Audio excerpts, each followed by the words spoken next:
काही शासनाने एक उपाययोजना करण्याची आवश्यकता आहे गरिबासाठी। आता खरं म्हणजे याच्यातून अनेक कारणं आहेत अध्यक्ष महोदय, 1 मिनिट घेतो आपल्याला।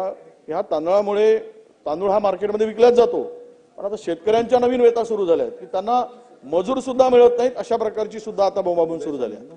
ते मराठवाड्यात असेल, विदर्भात सुद्धा आहे, मजूरच मिळत नाहीत या सगळ्या फुकटच्या। आणि हा फुकटचा तांदूळ, हा जो आपला रेशनिंगचा तांदूळ, हा ओपन मार्केटमध्ये विकला जातो। माझा एवढाच प्रश्न आता या संदर्भात फार काही प्रश्नाला स्कोप नाही, पण रेशनिंगचा 30 टन जो तांदूळ कोणत्या दुकानातून आला आणि त्या दुकानातून केव्हापासून रेशनिंगचा काळा बाजार सुरू झालाय याची चौकशी आपण केली काय, आणि त्या दुकानदारावर कोणती कारवाई केली? आणि तिसरा प्रश्न महत्त्वाचा की हा तांदूळ कुठे जात होता त्या व्यक्तीपर्यंत चौकशी पूर्ण झाली काय किंवा चौकशी केली काय? अध्यक्ष महोदय, जो सन्माननीय सदस्य आणि माजी विरोधी पक्षनेते वरट्टीवार साहेबांनी जो प्रश्न विचारलाय की हा तांदूळ नेमका आला कुठून, अध्यक्ष महोदय, पोलिसांमार्फत ही केली गेलेली ही कारवाई आहे। नाकाबंदीमध्ये सदर तांदूळ हा 30 टनचा तांदूळ हा या ट्रकमध्ये आपल्याला आढळला। अध्यक्ष महोदय, जो ट्रक जो होता तो शासकीय नव्हता।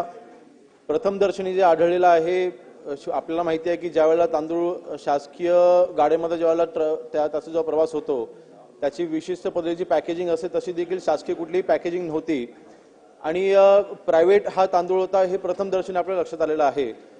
विशेष म्हणजे हा तांदूळ जो होता तो कृषी उत्पन्न बाजार समिती माजलगाव इथे ठेवला गेलेला होता आणि तिकडनं त्यांनी तो उचलला होता। आपण पुरवठा विभागाने कृषी उत्पन्न बाजार समितीला देखील पत्रव्यवहार केला आणि माहिती याची विचारल्यानंतर कृषी उत्पन्न बाजार समितीने याचं उत्तर असं दिलं की माहिती अशी दिलेली आहे की असा कुठलाही पद्धतीचा तांदूळ खरेदी विक्री कृषी उत्पन्न बाजार समितीमध्ये झालेली नाही। अंती आपण काय केलंय ह्याच्यामध्ये सन्माननीय सदर जिल्ह्याच्या जिल्हाधिकाऱ्यांच्या मार्फत आपण याच्यामध्ये चौकशी केलेली आहे आणि चौकशी चालू आहे आणि नोटीस देखील आपण सर्वांना दिलेली आहे। किंवा चौघांवरती आपण गुन्हे देखील दाखल केलेले आहेत। जो मालक आहे, ट्रक मालक होता, ड्रायव्हर क्लिनरवरती आपण तर केलेलाच आहे, परंतु ज्या प्रायव्हेट एजन्सीने ह्या तांदूळाची जी उचल केली होती त्यांच्यावर देखील आपण गुन्हा दाखल केलेला आहे। त्यांनी काही बिलं सादर केली होती, कर्नाटकामध्ये त्यांनी हा तांदूळ प्रायव्हेट आणलेला आहे, त्यांनी अशी काही बिलं सादर केली होती, परंतु अध्यक्ष महोदय अजूनपर्यंत चौकशी चालू आहे। याच्यावरती मी आश्वासित करू इच्छितो की आणि अजून एक माहिती की आपण जो तांदूळ जो मिळालेला आहे तो आपण लॅबमध्ये सध्या पाठवला आहे।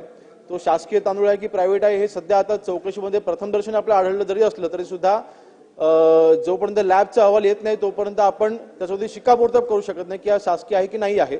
म्हणून आपण अध्यक्ष महोदय यामध्ये पण मंत्री महोदय, लॅब मध्ये एखादा तांदूळ शासकीय आहे की प्रायव्हेट आहे? तांदूळ असणार, लॅब कसं काय सांगणार शासकीय आहे की प्रायव्हेट आहे? याच्यामध्ये ज्यावेळेला पुरवठा केला जातो त्यावेळेला ह्याची विशिष्ट पद्धतीची पॅकेजिंग केली जाते। ह्याच्यामध्ये कुठलीही पॅकेजिंग नव्हती। जी गाडी होती ती शासकीय असली पाहिजे, ती शासकीय नव्हती, कारण शासकीय एवढं आपण जीपीएस लावतो आणि आपण जरा ट्रॅकिंग करतो। सदर व्यक्तीने म्हटलेलं आहे की हा प्रायव्हेट तांदूळ आम्ही उचललेला आहे, परंतु जो उचल झालाय ते कृषी उत्पन्न बाजार समितीमधून हा तांदूळ उचलला गेला होता। म्हणून आपल्याला शंका आहे की हा शेवटी ज्यांच्यावरती आपण गुन्हा दाखल केलेला आहे ती आपण खात्री करण्यासाठी, तो म्हणतोय तो खरा आहे की खोटा आहे ह्याची खातरजमा करण्यासाठी ते शेवटी त्याची प्रोसिजरच तशी आहे की जो तांदूळ मिळालेला आहे तो लॅबमध्ये पाठवून त्याची आपण खात्री करून घेतो।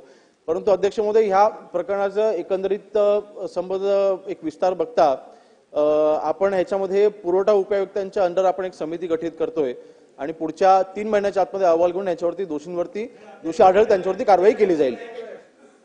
अध्यक्ष महोदय, आपण खरं म्हणजे लॅबमध्ये हा तांदूळ पाठवणं, तांदूळ असतो तो काही विषय नाही। हा मोठा काळा बाजार आहे म्हणजे मंत्री महोदय, आपल्याला सगळं माहीत असेल। काल आता मागच्या महिन्यामध्ये जळगावमध्ये शालेय जो पुरवठा होता शालेय शिक्षणाला आहारासाठी, तो सुद्धा तांदूळ अध्यक्ष महोदय हा इथे जे सीएमआरचा नोड असतो किंवा तुमच्या ट्रायबल विभागाने जो धान्य भरडाईसाठी दिला जातो खरेदी करून शेतकऱ्याकडून, कृषी आपल्या पणनकडून जे खरेदी केली जाते, हा सगळा धान मार्केटमध्ये जातो आणि हा रेडीमेड तांदूळ खरेदी करून हा परत एफसीआय कडे पाठवून तो पुन्हा सगळीकडे वितरित केला जातो। आता खरं म्हणजे मध्यंतरी हा तांदूळ तुम्ही जे आनंदाचा शिधा दिला ना त्याच्यामध्ये सुद्धा हा तांदूळ होता, आनंदाच्या शिध्यामध्ये। म्हणजे हेच तांदूळ घ्यायचा, हाच मिक्स करायचा आणि हे धंदे करत राहायचे। हा सगळा असा धंदा काळा बाजार सुरू आहे। हे जे उत्तर आहे ना तुमचं मंत्री महोदय, थोडासा खरं म्हणजे आम्ही प्रश्न देतो ते किती दिवसापूर्वी दिला, आतापर्यंत याचं उत्तर तुम्ही समिती गठीत करू, 3 महिन्याचा वेळ घेऊ, याची काही गरज नव्हती.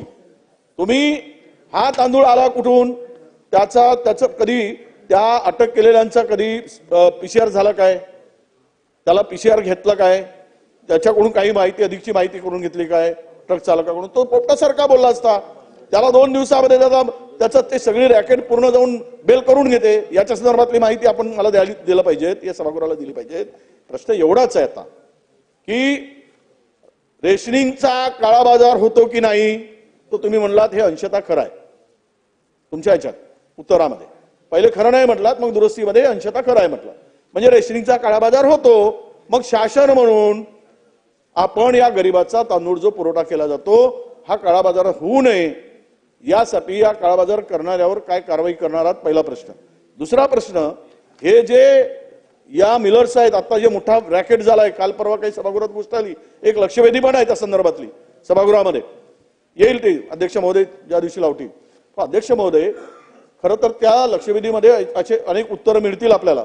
या रॅकेटवर आपण काय करणार, रेशनिंगचा काळा बाजार होतोय अंशतः मान्य केलं ना, तुम्ही त्यावर काय समिती बिमिती नको, काहीतरी कायद्यात दुरुस्ती करा, त्याला 7 वर्ष 10 वर्षाची सजा झाली पाहिजे, त्याला नॉन बेलेबल झालं पाहिजे. फटकन बेल घेतात आणि बाहेर पडतात सगळा एवढा मोठा धंदा करून. जेवढा वस्तू आहे त्याचा खेळ चाललाय. म्हणून उत्तर घेऊया, मला तुमचा प्रश्न समजला, उत्तर घेऊया. चल ठीक.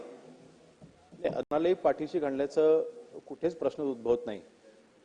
जो तांदूळ सापडला गेला आहे तो अध्यक्ष महोदय कुठल्याही शासकीय गाडीमध्ये नव्हता, त्याचा कुठलाही शासकीय रेकॉर्ड नव्हता. तो कुठला शासकीय, जरी तो कृषी उत्पन्न बाजार समितीमधला जो उचलला असला तरी सुद्धा तो कृषी उत्पन्न बाजार समितीच्या म्हणण्याप्रमाणे तो शासकीय तांदूळ नाही. शेवटी लॅबमध्ये का पाठवतो लॅब, कारण शेवटी तो तांदूळ ठीक आहे नाही, त्यांनी तसं म्हटलं देखील आहे, त्यांनी तसं म्हटले देखील आहे, त्यांनी तसं म्हटले देखील आहे. अध्यक्ष महोदय, या सगळ्या जे काही पुरवठे होतात, मंत्री महोदय, या संदर्भात आपण सखोल चौकशी लावून ऍक्शन टेकन रिपोर्ट पुढच्या अधिवेशनात सादर करा. होय अध्यक्ष महोदय.